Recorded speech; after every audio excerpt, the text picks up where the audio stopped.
Django and I recently went on a day trip to Auschwitz-Birkenau concentration camp in Poland, where more than 1 million men, women and children were killed during the Second World War.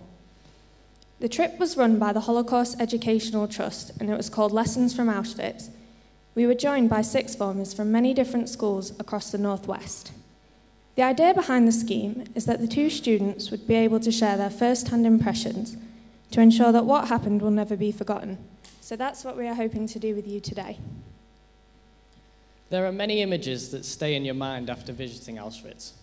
From the iron gates at the entrance displaying the ironic phrase, "Work sets you free," to the train tracks running right through into the middle of the camp. The things you see there will stay with you forever. The main thing that strikes you as you walk around the camp is the sheer size of the entire operation. The buildings are just enormous. The sights I will never forget include an entire room filled with human hair cut from the prisoners. Another room is full of children's shoes and toys. These images really make you think about the individual people, the mothers, fathers, sons, daughters, and children, and the horrors that they suffered there.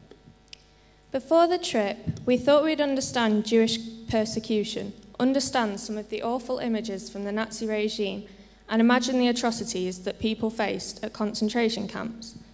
But since going, we have realised that this level of suffering is something that is not easily appreciated. For example, if we were to take a minute's silence for each person killed, we'd be silent for 3 years, starting from now.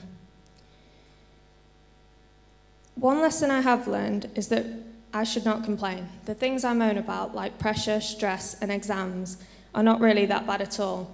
We all have choices concerning our own fate, and the people sent to camps had no choice at all. Victims of the Holocaust were forced to endure a hell on earth, and this is a suffering that luckily most of us will never know. As we were viewing a destroyed gas chamber, the atmosphere was silent. It was extremely eerie and there were no sounds of birds or any kind of nature. Our guide told us that as the Jewish people realized they were about to be killed in the gas chamber, with their last breaths they would sing. This made me really think about the strength of human spirit and the power of people.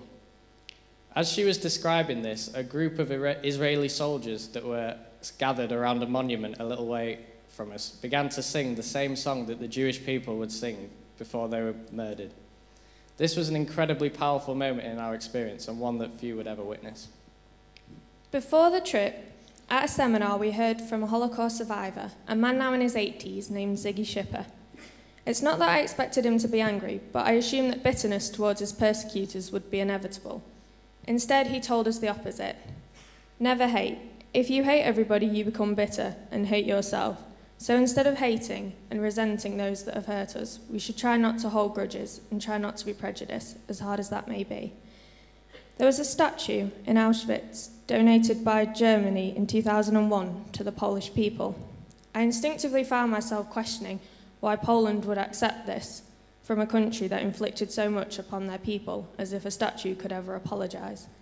But then it made me realise how far humanity has come since then, although sometimes not far enough. But the fact that Poland accepted it from the country that decimated them reminded us that we should all be equal, we should forgive, and reminded us that one man's tyranny will never triumph. Led by Hitler, the Nazis' plan was to totally eradicate the Jewish race, not only in Europe, but ultimately the whole world. Jewish people were objects of hate. Families were torn apart, men, women and children were driven from their homes, jobs and schools, and starved, beaten and tortured. And by the end of the war, 6 million people had been murdered simply because they were different. But the plan failed, and as simple as it sounds, the biggest lesson we can learn from the Holocaust is not to hate, because hate is precisely what inspired the Holocaust.